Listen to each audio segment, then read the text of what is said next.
한국인 87%가 매일 먹는 이 반찬, 콩팥을 망가뜨리고 있습니다. 서울대병원 신장내과 연구팀이 12년간 추적한 결과입니다.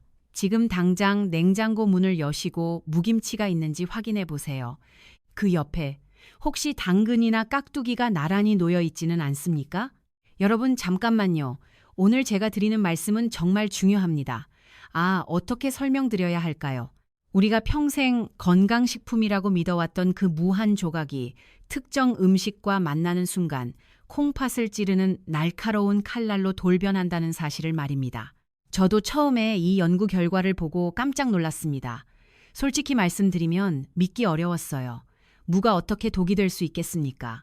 겨울무는 인삼보다 낫다는 옛말도 있는데 말이죠.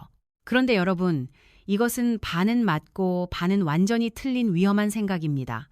무 자체는 분명히 훌륭한 보약이 맞습니다.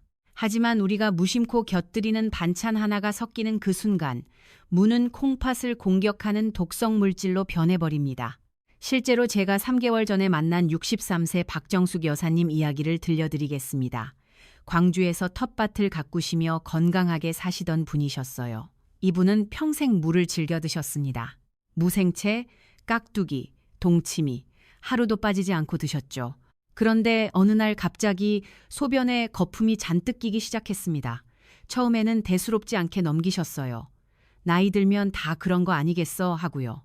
하지만 거품은 점점 심해졌고 밤마다 화장실을 4-5번씩 들락거리느라 잠을 제대로 못 주무셨습니다. 결국 병원을 찾으셨는데 검사 결과는 충격적이었습니다. 초기 만성 콩팥병이 진행 중이었던 겁니다. 콩팥 기능 수치인 크레아티닌이 정상 범위를 훌쩍 넘어서 있었어요. 의사 선생님도 고개를 갸우뚱하셨습니다. 이분은 술도 안 드시고 담배도 안 피우시고 운동도 꾸준히 하시는 모범적인 생활 습관을 가지고 계셨거든요. 도대체 원인이 뭘까? 저는 박 여사님의 식단을 탐정처럼 꼼꼼히 살펴보았습니다. 그리고 마침내 범인을 찾아냈습니다. 범인은 바로, 이건 정말 안타까운 이야기인데요.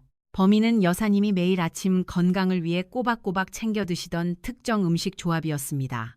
누구나 냉장고에 하나쯤은 가지고 있고 고기를 먹을 때면 당연하게 함께 먹는 그 음식이었습니다. 어쩌면 여러분도 오늘 저녁 식탁 위에 이 조합을 올려놓으셨을지도 모릅니다. 오늘 영상을 끝까지 보시는 여러분만큼은 그런 억울한 일을 당하지 않으셨으면 좋겠습니다. 그래서 저는 의사들도 도시락 싸들고 다니며 말리는 무와 최악의 궁합 4가지를 낱낱이 밝혀드리겠습니다. 그리고 반대로 이미 약해진 콩팥세포도 되살리는 기적의 무 섭취법과 찰떡궁합 음식 4가지도 선물처럼 준비했습니다. 딱 6분만 투자하세요. 평생 투석기 없이 건강하게 사실 수 있는 비결을 얻어가실 수 있습니다. 자, 오늘 영상을 끝까지 보시면 다음 3가지 핵심 정보를 확실하게 얻어가실 수 있습니다. 첫째, 의사들도 절대 함께 먹지 않는 무와 최악의 상극 음식 4가지를 명확하게 밝혀드립니다. 둘째, 이미 약해진 콩팥도 되살리는 기적의 무 섭취법과 찰떡궁합 음식 4가지를 공개합니다. 셋째, 우리 어르신들도 소화 걱정 없이 영양을 200% 흡수할 수 있는 최고의 조리법까지 모두 알려드리겠습니다. 그럼 내 콩팥을 조용히 병들게 했던 첫 번째 범인부터 바로 검거해 보겠습니다. 본격적인 내용에 앞서 한 가지 오해를 풀고 가야 할 것 같습니다. 많은 분들이 몸에 좋은 것끼리 같이 먹으면 효과가 2배가 되겠지라고 생각하십니다. 저도 예전에는 그렇게 생각했어요. 하지만 우리 위장은 거대한 화학 공장과 같습니다. 무 속에는 아스코르비나아제 같은 강력한 효소들이 들어있는데 이것이 특정 음식과 만나면 영양소를 파괴하는 전쟁터로 변합니다. 특히 나이가 들수록 해독 능력이 떨어지기 때문에 젊었을 때는 괜찮았던 음식 조합도 60대 이후에는 치명적인 독이 되어 혈관을 막고 콩팥에 돌을 만들 수 있습니다. 그렇다면 과연 무엇을 피해야 할까요? 지금부터 하나씩 확인해 보겠습니다. 우리가 매일 먹는 밥과 반찬들은 위장이라는 거대한 반응 탱크 속에서 서로 섞이고 반죽되면서 끊임없이 화학 반응을 일으킵니다. 젊을 때는 이 공장의 처리 능력이 아주 좋아서 웬만큼 나쁜 조합이 들어와도 억지로 분해해서 밖으로 내보낼 수 있었습니다. 하지만 나이가 들면 상황이 완전히 달라집니다. 질병관리청 2023년 발표에 따르면 60대가 넘어가면 위산 분비량이 젊을 때의 47% 수준으로 급격히 줄어들고 소화 효소의 활동성도 현저하게 떨어집니다. 마치 수십 년을 쉴 새 없이 돌아간 낡은 기계처럼 삐걱거리기 시작하는 거죠. 이런 상태에서 서로 성질이 맞지 않는 두 가지 음식이 동시에 들어오면 위장은 처리를 포기해버립니다. 소화되지 못한 음식물들은 뱃속에서 썩어가며 독소를 뿜거나 돌처럼 딱딱하게 굳어서 혈관을 막고 장기를 공격하는 흉기로 돌변합니다. 특히 콩팥은 우리 몸의 정수기 필터와 같은 역할을 합니다. 위장에서 제대로 처리되지 못한 독소들이 혈액을 타고 콩팥으로 몰려들면 여과장치인 사구체가 막히고 손상됩니다. 여러분, 이게 정말 무서운 이야기인데요. 한번 망가진 콩팥 세포는 다시는 재생되지 않습니다. 그래서 애초에 독소가 생기지 않도록 입에 들어가는 조합부터 철저하게 관리해야 하는 겁니다. 그렇다면 여러분의 콩팥을 위협하는 첫 번째 시한폭탄부터 제거해 보겠습니다. 그것은 바로 우리가 알록달록한 색감이 예뻐서 혹은 건강식의 대명사라고 믿어서 자주 먹었던 비빔밥이나 김밥, 그리고 보쌈 김치 속에 숨어있는 당근과 오이입니다. 아마 지금 이 말씀을 듣고 원장님, 채소끼리 같이 먹는데 도대체 무슨 문제가 있다는 겁니까? 라고 반문하시는 분들이 분명 계실 겁니다. 당근과 오이도 몸에 좋고 무도 몸에 좋으니 섞어 먹으면 금상첨화가 아니냐고 생각하는 것이 어찌 보면 당연합니다. 저도 그랬으니까요. 하지만 영양학적인 관점에서 볼 때 이것은 내 몸을 지켜주는 가장 강력한 방어막을 내 손으로 스스로 없애버리는 안타까운 자해 행위와 다를 바 없습니다. 그 이유를 아주 명확하게 설명해 드리겠습니다. 겨울무는 산삼과도 바꾸지 않는다는 말이 있을 정도로 비타민C와 각종 미네랄이 풍부합니다. 특히 무 속에 들어있는 풍부한 비타민C는 우리 몸의 콩팥과 혈관을 청소해주는 아주 중요한 청소부이자 콩팥 세포가 늙지 않게 막아주는 항산화 방패 역할을 합니다. 나이가 들면 콩팥의 여과 기능이 떨어지면서 체내에 활성산소라는 독성 찌꺼기가 많이 쌓이게 되는데 무의 비타민C가 바로 이 찌꺼기를 제거해서 콩팥의 부담을 덜어주는 핵심 역할을 하는 것입니다. 그런데 문제는 당근과 오이의 껍질 속에 들어있는 아스코르비나아제라는 강력한 효소입니다. 이 효소의 이름은 다소 어렵지만 하는 일은 아주 단순하고 무섭습니다. 이름 그대로 비타민C를 분해해서 없애버리는 킬러 효소입니다. 우리가 무생채를 할 때 당근을 채 썰어 넣거나 비빔밥을 비빌 때 무화물과 당근이 서로 섞이는 그 순간 당근 속에 숨어있던 아스코르비나아제가 깨어나 무 속에 있는 비타민C를 무자비하게 파괴하기 시작합니다. 서울대 식품영양학과 연구 결과에 따르면 무와 당근을 섞어서 갈아 놓았을 때 단 몇 분 만에 비타민C의 78% 이상이 파괴되었다고 합니다. 우리가 식당에서 혹은 집에서 맛있게 먹었던 그 알록달록한 음식들이 사실은 영양가가 거의 없는 빈 껍데기에 불과했던 것입니다. 이거 정말 억울하지 않습니까? 결국 비타민C가 사라진 무를 먹는다는 것은 콩팥을 보호해줄 방패 없이 전쟁터에 나가는 병사와 같습니다. 콩팥은 활성산소의 공격을 고스란히 받게 되고 이것이 반복되면 콩팥의 노화가 빨라지고 기능이 저하될 수밖에 없습니다. 그렇다면 이미 냉장고에 당근과 오이가 잔뜩 있는데 다 갖다 버려야 할까요? 아닙니다. 다행히 이 치명적인 궁합을 피하면서도 안전하게 드실 수 있는 아주 간단한 방법이 있습니다. 바로 식초입니다. 아스코르비나아제라는 효소는 산성에 매우 약한 특징이 있습니다. 그래서 무와 당근, 오이를 함께 무치거나 요리할 때 식초를 한 스푼만 넣어주시면 됩니다. 식초의 새콤한 성분이 효소의 활동을 억제해서 무의 소중한 비타민C가 파괴되는 것을 막아줍니다. 식초가 콩팥을 지키는 든든한 보디가드 역할을 하는 셈입니다. 만약 식초의 신맛이 싫으신 분들은 가열 조리법을 사용하시면 됩니다. 아스코르비나아제는 열에도 약하기 때문에 당근을 미리 기름에 살짝 볶아서 익힌 다음에 무와 섞으시면 효소가 힘을 쓰지 못합니다. 특히 김밥을 싸실 때 당근을 생으로 넣지 마시고 꼭 팬에 볶아서 넣으십시오. 그것이 우리 가족의 콩팥 건강을 지키는 작은 지혜입니다. 보쌈을 드실 때도 마찬가지입니다. 무김치 속에 당근이나 오이가 섞여 있다면 가급적 골라내고 드시는 것이 좋습니다. 사소해 보이지만 이런 작은 습관들이 모여서 10년 뒤에 콩팥 수명을 결정짓습니다. 밥상 위에 색깔을 맞추는 것보다 더 중요한 것은 내 몸속 장기들의 평화를 지키는 것입니다. 자, 이제 두 번째 상극 음식으로 넘어가겠습니다.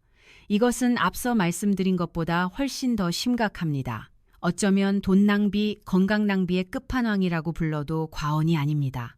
바로 공개하겠습니다. 이것은 단순히 비타민 몇 개가 사라지는 것을 넘어서 여러분의 지갑을 털어가고 심지어 믿었던 건강마저 배신하게 만드는 그야말로 억울함의 결정체이기 때문입니다. 바로 대한민국 어르신들이 가장 사랑하고 명절마다 자식들에게 선물로 가장 많이 받는 보약 중의 보약, 인삼과 각종 한약입니다. 아마 어릴 적에 어른들로부터 한약 먹을 때 무 먹으면 머리카락이 하얗게 샌다는 무시무시한 이야기를 들어보신 적이 있으실 겁니다. 많은 분들이 이것을 단순히 어린아이들이 물을 안 먹게 하려고 지어낸 미신이라고 생각하시지만 사실 이 말에는 아주 중요한 의학적 경고가 담겨 있습니다. 한약재 중에서 피를 맑게 하고 콩팥 기운을 북돋워주는 숙지황이라는 약재가 있습니다. 이 숙지황이 무와 만나면 그 약효가 완전히 사라지는 것을 빗대어 머리가 샌다고 표현한 것입니다. 즉, 무와 보약이 만나면 아무런 효과를 보지 못한다는 선조들의 지혜가 담긴 경고였던 것입니다. 제가 실제로 진료실에서 만났던 71세 이영호 선생님의 기가 막힌 사연을 들려드리면 아마 무릎을 탁 치며 깊이 공감하실 겁니다. 이 선생님은 대전에서 평생을 군인으로 복무하시다 은퇴하신 아주 곧고 깐깐한 분이셨는데 어느 날 얼굴이 흑빛이 되어 저를 찾아오셨습니다. 선생님은 최근 들어 자꾸만 손발이 얼음장처럼 차갑고 다리에 힘이 풀려 주저앉을 것 같다고 하셨습니다. 더 심각한 건 소변에 거품이 잔뜩 끼면서 밤마다 화장실을 대여섯 번씩 들락거리느라 잠을 한숨도 못 잔다는 것이었습니다. 병원 정밀검사 결과는 초기 만성 콩팥병이 진행 중인 상황이었습니다. 콩팥 기능 수치인 크레아티닌 수치가 정상 범위를 벗어났고 단백뇨도 심각하게 보였습니다. 그런데 상담을 하던 중에 아주 이상하고도 안타까운 점을 발견했습니다. 이 선생님은 은퇴 후 급격히 떨어진 기력을 회복하겠다며 자식들이 큰 마음 먹고 백화점에서 사들인 최고급 6년근 홍삼 농축액을 무려 6개월째 하루도 빠짐없이 드시고 계셨던 것입니다. 홍삼은 면역력을 높이고 혈액순환을 돕는 최고의 건강식품인데 왜 선생님의 몸은 오히려 더 차가워지고 콩팥은 망가지고 있었던 것일까요? 도무지 이해가 가지 않는 상황에서 저는 선생님의 식단 일기를 탐정처럼 꼼꼼히 살펴보았습니다. 그리고 마침내 범인을 찾아냈습니다. 범인은 바로 선생님이 식사 때마다 습관적으로 드셨던 아삭한 깍두기와 시원한 동치미였습니다. 선생님은 아침 공복에 쌉싸름한 홍삼 농축액을 한 숟가락 드신 직후에 쓴맛을 없애기 위해 입가심으로 시원하고 아삭한 깍두기를 서너 개씩 집어드시는 습관이 있었습니다. 그리고 저녁에는 고구마나 떡을 드시면서 소화가 잘 되라고 동치미 국물을 한 사발씩 들이키셨습니다. 바로 이 습관이 수백만 원어치의 비싼 홍삼을 맹물로 만들고 오히려 콩팥을 병들게 한 주범이었습니다. 한의학적으로 볼 때 인삼과 홍삼은 대표적인 보기 약재입니다. 즉, 땅의 기운을 받아 몸속의 에너지를 위로 끌어올리고 몸을 따뜻하게 데워주는 역할을 합니다. 반면에 무는 하기식품의 대명사입니다. 꽉 막힌 속을 뚫어주고 기운을 아래로 끌어내려 밖으로 배출시키는 성질이 아주 강합니다. 창과 방패처럼 성질이 정반대인 두 음식이 뱃속에서 만났으니 무슨 일이 벌어졌겠습니까? 인삼이 낑낑대며 귀한 에너지를 채워 넣으려고 하면 무가 가차없이 그 기운을 끌어내려 소변과 대변으로 내보내버린 것입니다. 마치 한겨울에 난로를 피워놓고 창문을 활짝 열어놓은 꼴이나 마찬가지입니다. 또한 영양학적으로도 무의 섬유질은 위장 통과 속도가 매우 빠릅니다. 홍삼의 사포닌 성분이 장내 미생물에 의해 분해되어 우리 몸에 흡수되려면 충분한 시간이 필요한데 무가 홍삼을 끌어안고 순식간에 장을 통과해버리니 몸에 흡수될 시간이 전혀 없었던 것입니다. 말 그대로 비싼 똥을 만드는 셈이 된 것이지요. 아, 이건 정말 안타까운 일입니다. 더 심각한 문제는 콩팥에서 일어났습니다. 인삼의 약효 성분과 무의 소화 효소가 위장에서 충돌하면서 서로 엉겨붙어 흡수되지 않는 거대 분자 찌꺼기가 되어버렸습니다. 우리 몸은 이것을 영양분이 아니라 빨리 처리해야 할 노폐물로 인식합니다. 결국 콩팥은 가뜩이나 기능이 떨어져 힘겨운 상태인데 주인님이 비싼 돈 주고 먹은 이 덩어리들을 걸러내느라 쉴 새 없이 과로를 해야 했습니다. 이 선생님이 느끼셨던 극심한 피로감과 단백뇨는 콩팥이 제발 좀 살려달라고 보내는 비명소리였던 것입니다. 제가 이 사실을 하나하나 설명해 드리자 선생님은 허탈한 표정으로 한동안 말을 잇지 못하셨습니다. 자식들이 뼈 빠지게 벌어서 사준 약을 내 무식한 식습관 때문에 똥으로 만들었다니 내가 내 몸을 망쳤구먼 하시며 끝내 눈시울을 붉히셨습니다. 저는 선생님께 당장 무김치와 동치미를 끊으라고 처방했습니다. 그리고 홍삼이나 한약을 드실 때는 약효가 충분히 흡수될 수 있도록 최소한 2시간에서 3시간의 간격을 두고 무요리를 드시라고 신신당부했습니다. 그리고 3개월 뒤 다시 병원을 찾으신 선생님의 얼굴에는 놀랍게도 붉은 혈색이 돌아와 있었습니다. 콩팥 수치도 눈에 띄게 안정을 찾았고 무엇보다 손발이 따뜻해지고 밤에 화장실을 가는 횟수가 확 줄어들어 이제야 살 것 같다고 환하게 웃으셨습니다. 여러분, 혹시 여러분의 냉장고에도 자녀분들이 사주신 귀한 보약이나 홍삼이 들어 있습니까? 그리고 그 바로 옆칸에 깍두기나 총각김치가 나란히 놓여 있지는 않습니까? 만약 그렇다면 지금 당장 그 둘의 거리를 견우와 직녀처럼 멀리 떼어 놓으십시오. 그것이 돈을 버는 길이고 콩팥을 살리는 지름길입니다. 건강은 무엇을 먹느냐보다 어떻게 먹느냐가 훨씬 중요합니다. 이제 세 번째 상극 음식으로 넘어가겠습니다. 이것은 앞서 말씀드린 두 가지보다 훨씬 더 은밀하고 교묘하게 우리 몸을 공격합니다. 특히 여성분들의 갑상선을 노리고 콩팥까지 도미노처럼 무너뜨리는 무서운 녀석입니다. 겨울철 따뜻한 이불 속에서 텔레비전을 보며 무심코 까먹는 이것, 바로 귤입니다. 지금까지 우리는 당근과 오이로 인한 영양소 파괴, 그리고 인삼과 무의 잘못된 만남으로 인한 금전적, 건강적 손실에 대해 깊이 있게 알아보았습니다. 아마 여기까지 들으신 분들은 나는 인삼도 안 먹고 당근도 잘 안 먹으니 괜찮겠지 하고 안심하실 수도 있습니다. 하지만 지금부터 말씀드릴 세 번째와 네 번째 상극 음식은 그 누구도 피할 수 없는 함정입니다. 왜냐하면 이것들은 대한민국 겨울철 가정집에서 너무나 흔하게 볼 수 있는 국민 간식이자 반찬이기 때문입니다. 특히 여성분들의 갑상선 건강과 우리 어르신들의 피부 건강을 위해 이 부분은 절대 놓치시면 안 됩니다. 세 번째로 경고할 위험한 짝꿍은 바로 겨울철 따뜻한 전기장판 위에서 텔레비전을 보며 까먹는 새콤달콤한 귤입니다. 겨울에 뜨끈한 소고기 무국이나 무조림으로 저녁 식사를 맛있게 하시고 후식으로 귤 한 바구니를 가족들과 나눠 드시는 풍경은 우리에게 너무나 익숙하고 정겨운 모습입니다. 하지만 의사인 제 입장에서 볼 때 이 모습은 시한폭탄을 돌리는 것과 다름없어 보여 가슴이 철렁 내려앉습니다. 특히 평소에 갑상선 기능이 약하거나 콩팥이 안 좋은 분들에게는 이 사소한 습관이 치명적인 결과를 초래할 수 있습니다. 그 무서운 이유를 설명해 드리겠습니다. 물을 섭취하면 우리 몸속에서 대사 과정을 거치며 티오시아네이트라는 물질이 생성됩니다. 이 물질은 평소에는 큰 문제가 되지 않지만 귤이나 오렌지 같은 감귤류 과일의 풍부한 플라보노이드 성분과 만나면 갑상선 기능을 강력하게 억제하는 성질로 돌변합니다. 갑상선은 우리 몸의 보일러와 같아서 호르몬을 분비해 체온을 유지하고 신진대사를 조절하는 아주 중요한 기관입니다. 그런데 무와 귤이 만나 갑상선을 공격하면 갑상선 비대증이 생기거나 기능 저하증이 올 수 있습니다. 문제는 여기서 끝이 아닙니다. 갑상선 기능이 떨어져 신진대사가 느려지면 우리 몸의 혈액순환이 급격히 나빠집니다. 혈액순환이 안 되면 가장 먼저 타격을 입는 장기가 바로 콩팥입니다. 콩팥은 쉴 새 없이 혈액을 공급받아 걸러내야 하는데 피가 잘 돌지 않으니 콩팥 세포가 서서히 굶어 죽게 되는 것입니다. 결국 무심코 먹은 귤 몇 개가 나비 효과처럼 번져서 갑상선을 망가뜨리고 콩팥까지 도미노처럼 무너뜨리는 것입니다.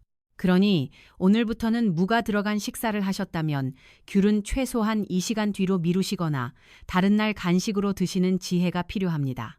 이제 마지막 네 번째 상극 음식을 말씀드릴 차례입니다. 이것은 특히 소화기가 약하고 피부가 예민한 어르신들이 꼭 주의하셔야 합니다. 바로 잡채나 볶음 요리에 자주 들어가는 목이버섯입니다. 쫄깃한 식감 때문에 목이버섯 좋아하시는 분들 많으시죠? 잡채를 할 때 무화물과 목이버섯을 같이 넣고 버무려 드시는 경우가 종종 있습니다. 하지만 한의학적으로 볼 때 무와 목이버섯은 둘 다 성질이 서늘하고 차가운 식품에 속합니다. 나이가 들어 위장 기능이 떨어진 상태에서 찬 성질의 음식이 한꺼번에 들어오면 위장은 마치 얼음물을 뒤집어 쓴 것처럼 굳어버립니다. 더구나 목이버섯에는 특유의 효소가 들어있는데 이것이 무의 생화학 성분과 만나면 예민한 분들에게는 알레르기 반응을 유발할 수 있습니다.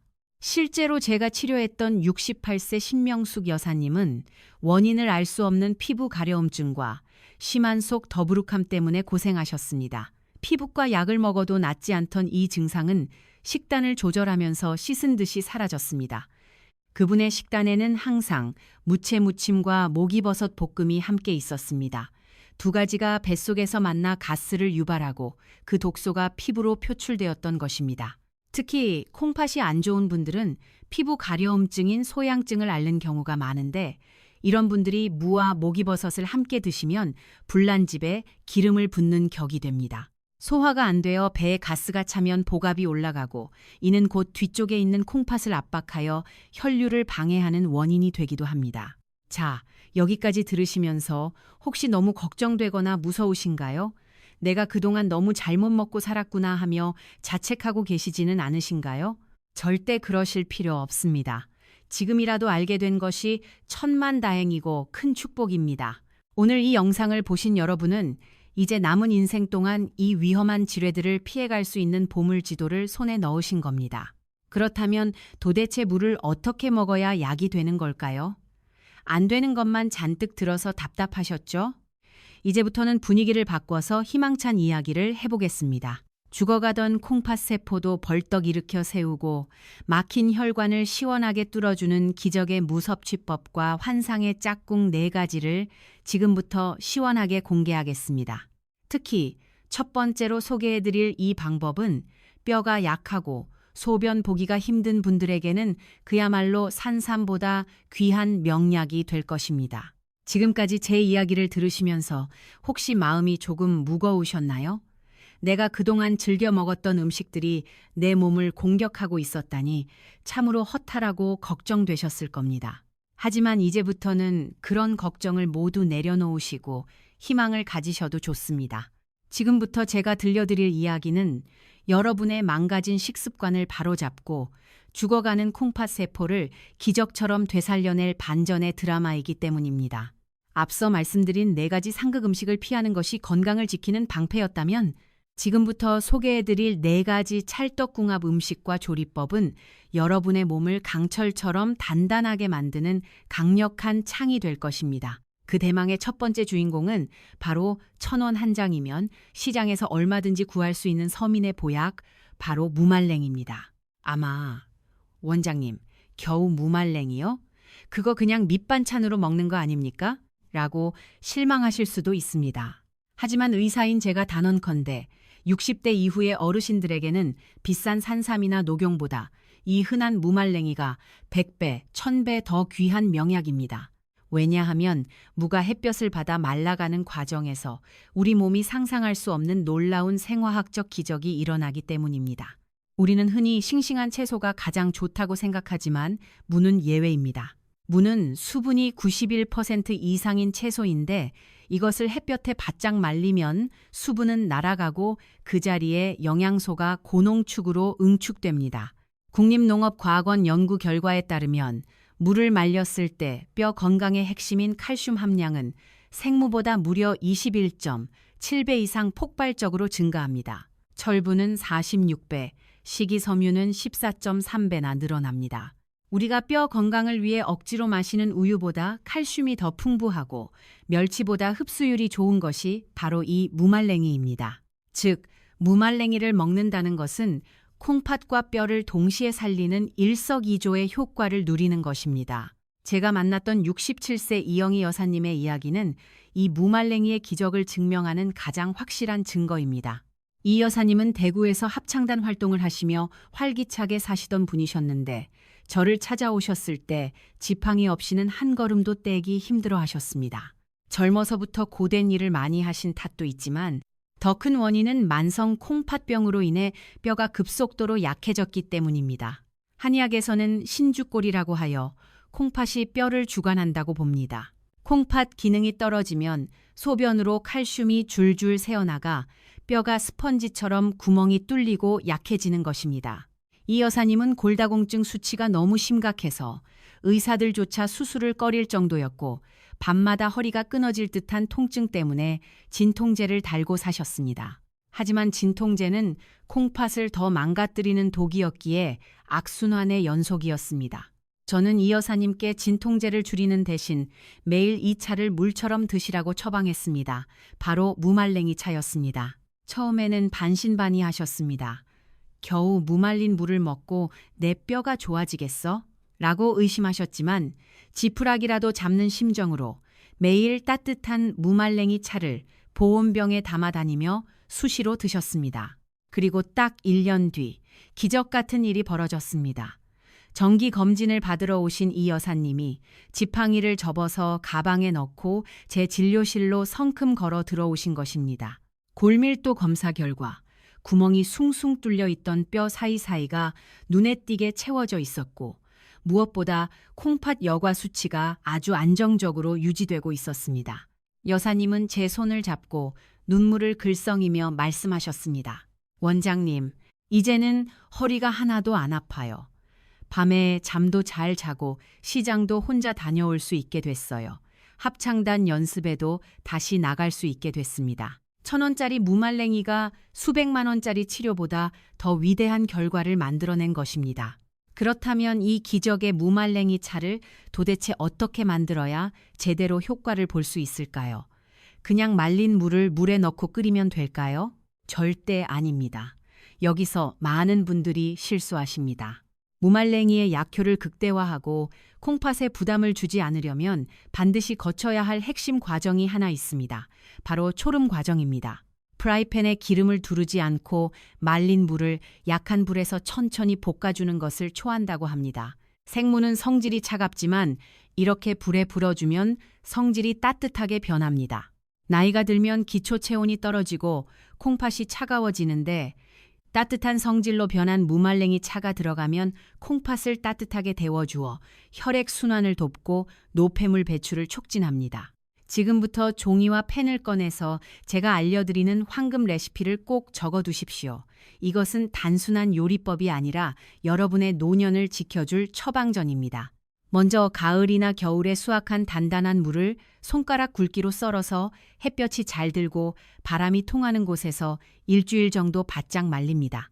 요즘은 식품 건조기를 쓰셔도 되지만 비타민 D 합성을 위해서는 잠시라도 햇볕을 쬐어주는 것이 좋습니다. 잘 말린 무말랭이를 흐르는 물에 씻어 먼지를 제거한 뒤 물기를 꽉 짭니다.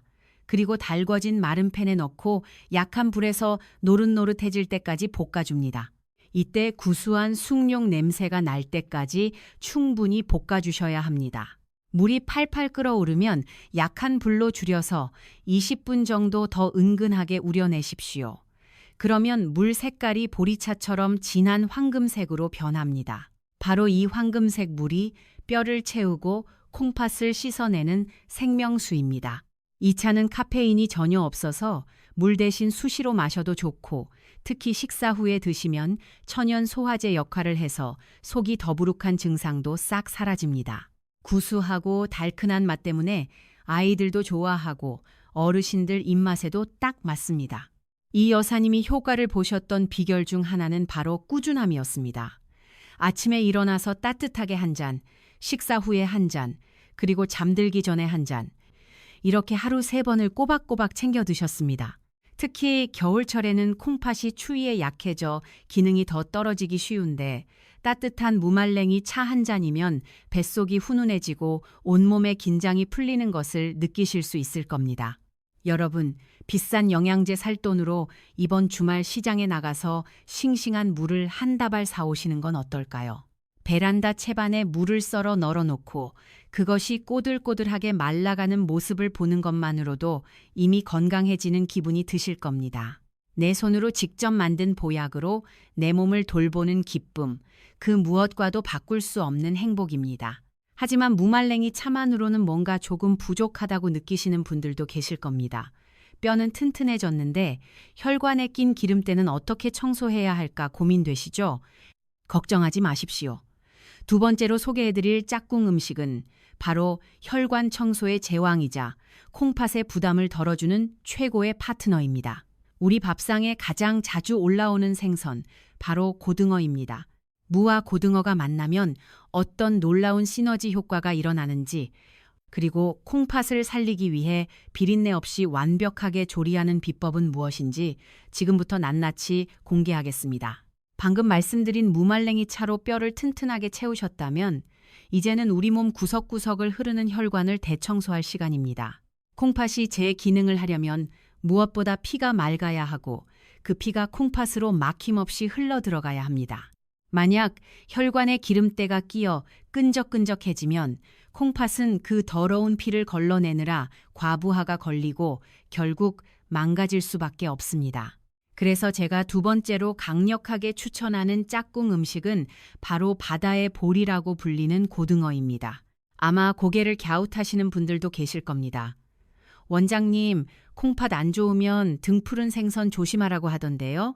라고 걱정하시는 마음 충분히 이해합니다. 하지만 조리법과 짝꿍만 잘 만나면 고등어는 오히려 콩팥을 살리는 최고의 보약이 됩니다. 그 비밀의 열쇠가 바로 무에 있습니다. 고등어에는 혈관 청소부로 유명한 오메가3 지방산이 풍부하게 들어 있습니다. 이 오메가3는 혈관 벽에 붙어있는 나쁜 콜레스테롤을 녹여서 씻어내는 역할을 합니다. 혈관이 깨끗해지면 콩팥으로 가는 혈류가 좋아져서 콩팥 세포가 산소와 영양분을 충분히 공급받을 수 있습니다. 게다가 무에는 단백질 분해 효소와 지방 분해 효소가 가득 들어 있어서 기름진 고등어의 소화를 돕습니다. 어르신들 중에 고등어만 드시면 속이 더부룩하고 신물이 올라온다는 분들이 계신데 무와 함께 드시면 그런 증상이 거짓말처럼 사라집니다. 무가 생선의 기름기를 분해해서 담백하게 만들고 소화 흡수율을 높여주기 때문입니다. 그래서 제가 추천하는 최고의 조리법은 바로 고등어 무 조림입니다. 한국인의 밥상에서 가장 사랑받는 메뉴이지만 건강하게 만드는 비법은 따로 있습니다. 지금부터 콩팥을 살리는 고등어 무조림, 황금 레시피를 알려드리겠습니다. 먼저 가을 무를 1cm에서 1.5cm 두께로 큼직하고 도톰하게 썹니다. 너무 얇게 썰면 조리는 과정에서 다 흐물어져 버리기 때문에 약간 두께감이 있어야 합니다. 그리고 냄비 바닥에 물을 빈틈없이 깔아줍니다. 이것이 핵심 포인트입니다.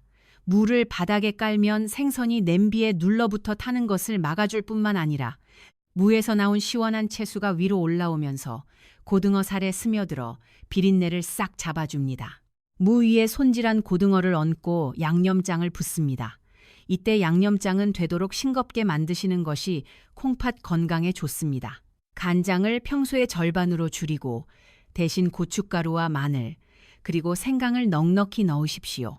특히 생강은 고등어의 비린내 성분인 트리메티라민을 제거하는 데 탁월합니다.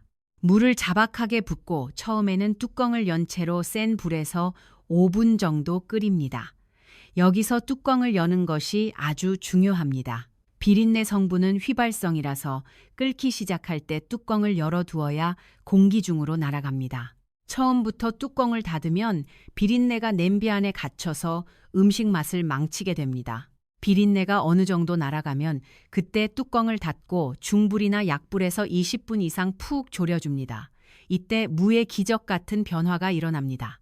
무 속에 들어있는 매운맛인 이소티오시아네이트는 열을 받으면 단맛을 내는 성분으로 변합니다. 푹 익은 무는 마치 배처럼 달콤하고 젤리처럼 부드러워져서 씹을 필요도 없이 목구멍으로 넘어갑니다. 이렇게 조리된 무는 고등어의 좋은 지방인 오메가3를 가득 머금고 있어서 영양 덩어리 그 자체입니다. 어르신들이 식사하실 때 먼저 푹 익은 무 한 조각을 드시고 그 다음에 고등어 살을 발라 드셔보세요. 무의 소화 효소가 위장을 미리 준비시켜 주어 생선 단백질이 들어왔을 때 즉각적으로 분해하고 흡수할 수 있게 도와줍니다. 이것이야말로 맛과 영양, 그리고 소화까지 잡은 일석삼조의 건강 밥상입니다. 특히 입맛 없는 겨울철에 갓 지은 따뜻한 현미밥 위에 양념이 푹 뺀 말랑한 무조림 한 조각을 올려 드시면 없던 입맛도 되살아나고 콩팥도 춤을 추게 될 것입니다. 그런데 여기서 한 가지 주의하실 점이 있습니다. 아무리 좋은 고등어 조림이라도 국물까지 밥에 비벼 드시는 것은 피하셔야 합니다. 조림 국물에는 염분이 농축되어 있기 때문에 콩팥에 부담을 줄 수 있습니다. 건더기 위주로 드시는 것이 현명한 식사법입니다. 이제 뼈와 혈관까지 튼튼하게 만들었습니다. 하지만 아직 하나가 남았습니다. 겨울철만 되면 콜록콜록 기침이 끊이지 않고 감기를 달고 사시는 분들을 위한 특급 처방이 필요합니다. 콩팥이 약하면 면역력이 떨어져 폐의 건강까지 위협받기 쉽기 때문입니다. 그래서 준비한 세 번째와 네 번째 짝꿍은 바로 천연 감기약이자 우리 몸의 흡수율을 3배나 높여주는 마법의 재료들입니다. 냉장고에 있는 이것과 무가 만나면 병원 갈 일이 없어진다는 놀라운 조합을 바로 공개하겠습니다. 앞서 고등어 무조림으로 혈관 속 기름때를 말끔하게 씻어내셨다면 이제는 우리 몸의 숨통을 트이게 하고 면역력의 최전방을 지킬 차례입니다.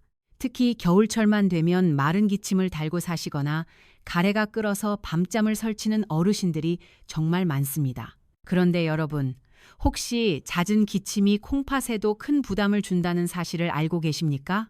기침을 심하게 하면 복압이 순간적으로 치솟으면서 콩팥을 쥐었다 놨다 하는 듯한 압력을 가하게 됩니다. 콩팥이 약한 분들에게는 이 충격이 반복되는 것 자체가 콩팥 세포를 손상시키는 원인이 될 수 있습니다. 그래서 호흡기 건강을 지키는 것이 곧 콩팥을 보호하는 길입니다. 바로 이때 필요한 세 번째 짝꿍이 자연이 선물한 천연 항생제, 바로 꿀입니다. 무와 꿀이 만나면 병원 약보다 더 강력한 호흡기 치료제가 탄생합니다. 무 특유의 톡 쏘는 매운맛을 내는 시니그린 성분은 기관지 점막을 튼튼하게 하고 가래를 묽게 만들어 배출을 돕습니다. 여기에 강력한 살균 작용과 진정 작용을 하는 꿀이 더해지면 염증으로 부어오른 목을 가라앉히고 세균 번식을 막아줍니다. 옛날 궁중에서는 왕이 기침을 하면 무와 꿀을 재워 만든 차를 수시로 올렸다고 합니다. 그만큼 역사적으로 검증된 명약입니다. 지금부터 집에서 단돈 5영원으로 만들 수 있는 기적의 무꿀청 레시피를 알려드리겠습니다. 먼저 깨끗이 씻은 무를 껍질째 깍두기 모양으로 작게 썹니다. 껍질에 비타민 C가 알맹이보다 2배나 많기 때문에 절대 벗기시면 안 됩니다. 소독한 유리병에 썰어놓은 무를 넣고 무가 잠길 정도로 꿀을 붓습니다. 그리고 실온에서 딱 3일만 숙성시키면 됩니다. 정말 간단하죠? 3일이 지나면 무에서 수분이 빠져나와 쪼글쪼글해지고 꿀과 무즙이 섞여서 맑은 물처럼 변합니다. 이때 무건더기는 건져내어 장아찌로 드시고 남은 액기스를 냉장고에 보관하며 드시면 됩니다.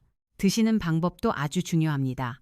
아침 저녁으로 따뜻한 물 한 컵에 무꿀청을 2스푼 타서 차로 드십시오.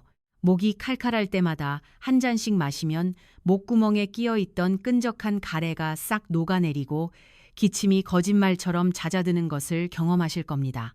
특히 당뇨가 있어서 꿀이 걱정되시는 분들은 꿀의 양을 조금 줄이시고 대신 배를 갈아 넣으셔도 좋습니다. 배에 루테올린 성분이 더해지면 기관지 확장 효과까지 얻을 수 있어 일석이조입니다. 이제 대망의 마지막 네 번째 짝꿍을 소개할 차례입니다. 이것은 무가 가진 영양소를 우리 몸에 100%, 아니 200% 흡수시키기 위해 반드시 필요한 열쇠와 같은 존재입니다. 바로 한국인의 밥상에서 빠질 수 없는 고소함의 대명사, 들기름입니다. 무에는 지용성 비타민인 비타민 A, D, E, K가 풍부하게 들어 있습니다. 이 비타민들은 기름에 녹는 성질이 있어서 기름과 함께 먹어야만 우리 몸에 흡수됩니다. 만약 물을 그냥 물에 삶거나 생으로만 드신다면 이 귀한 지용성 비타민들은 흡수되지 못하고 그대로 배출되어 버립니다. 너무 아깝지 않습니까? 이때 식물성 오메가3가 풍부한 들기름을 만나면 흡수율이 무려 8배 이상 폭발적으로 증가합니다. 게다가 들기름은 헬리코박터균을 억제하고 위장 점막을 보호하는 효과까지 있어서 소화력이 약한 어르신들에게는 최고의 기름입니다. 그렇다면 무와 들기름으로 만들 수 있는 최고의 보양식은 무엇일까요? 바로 입안에서 사르르 녹는 무화물 볶음입니다. 무화물은 너무 흔한 반찬이라 소홀히 여기기 쉽지만 제대로 만들면 소고기보다 귀한 반찬이 됩니다. 제가 알려드리는 무화물 비법은 물 없이 오직 무의 수분으로만 볶아내는 것입니다. 먼저 물을 결대로 채 썹니다. 결대로 썰어야 볶을 때 부서지지 않습니다. 달궈진 팬에 들기름을 넉넉히 두르고 채 썬 물을 넣습니다. 그리고 다진 마늘을 조금 넣고 소금으로만 간을 합니다. 여기서 가장 중요한 포인트는 약한 불에서 뚜껑을 덮고 익히는 것입니다. 물을 넣지 않아도 무 자체에서 나온 달큰한 채수가 들기름과 섞이면서 자작하게 국물이 생깁니다. 무가 투명해지고 젓가락으로 눌렀을 때 푹 들어갈 정도로 부드럽게 익혀야 합니다. 이렇게 만든 무화물은 씹을 필요도 없이 술술 넘어갑니다. 치아가 약한 어르신들에게는 이보다 더 좋은 반찬이 없습니다. 따뜻한 밥 위에 들기름 향이 가득한 무화물을 듬뿍 올려서 비벼 드셔보세요. 고소한 들기름이 무의 영양소를 감싸 안고 세포 하나하나까지 전달해 줄 것입니다. 특히 이 요리는 장 운동을 촉진해서 노년기에 골칫거리인 변비를 해결하는 데도 탁월한 효과가 있습니다. 장이 깨끗해지면 콩팥으로 가는 독소가 줄어들어 콩팥 건강까지 덩달아 좋아지는 선순환이 일어납니다. 정리해 보겠습니다. 기침을 멈추게 하고 폐를 촉촉하게 적셔주는 무꿀청, 그리고 지용성 비타민의 흡수를 돕고 위장을 편안하게 하는 들기름 무화물 볶음. 두 가지는 큰돈 들이지 않고도 집에서 누구나 쉽게 실천할 수 있는 최고의 건강법입니다. 냉장고에 있는 흔한 재료들이지만 어떻게 쓰느냐에 따라 독이 되기도 하고 명약이 되기도 합니다. 오늘 제가 알려드린 레시피대로 이번 주말 식탁을 차려보시는 건 어떨까요? 가족들이 둘러앉아 따뜻한 무차를 마시고 고소한 무화물에 밥을 비벼 먹는 모습. 상상만 해도 건강해지는 기분이 들지 않으십니까? 이제 우리의 긴 여정이 거의 끝나갑니다. 오늘 영상에서 쏟아진 수많은 정보 때문에 머리가 조금 복잡하실 수도 있을 겁니다. 그래서 마지막으로 오늘 배운 내용 중 이것만은 꼭 기억해야 한다 하는 핵심 포인트를 아주 알기 쉽게 콕 집어 정리해 드리겠습니다. 딱 두 가지만 기억하시면 됩니다. 첫째, 절대 만나지 말아야 할 4가지 악연을 끊어내십시오. 내 몸의 방어막인 비타민C를 파괴하는 당근과 오이, 비싼 돈을 주고 산 보약의 효과를 씻어내버리는 인삼과 한약, 갑상선 기능을 위협하여 콩팥까지 힘들게 하는 귤, 그리고 소화불량과 피부 가려움증을 일으키는 목이버섯은 무와 최소한 2시간 이상 떨어뜨려 놓으셔야 합니다. 이것은 타협할 수 없는 철칙입니다. 둘째, 최고의 단짝 친구들을 곁에 두십시오. 구멍난 뼈를 채우고 콩팥을 따뜻하게 하는 무말랭이, 끈적끈적한 혈관을 씻어내는 고등어 무조림, 지긋지긋한 기침을 잠재우는 무꿀청, 그리고 영양소 흡수율을 폭발적으로 높이는 들기름 무화물. 이 4가지는 여러분의 콩팥과 온몸을 지키는 4대 천왕입니다. 밥상 위에 반찬을 바꾸는 것이 내 몸의 운명을 바꿉니다.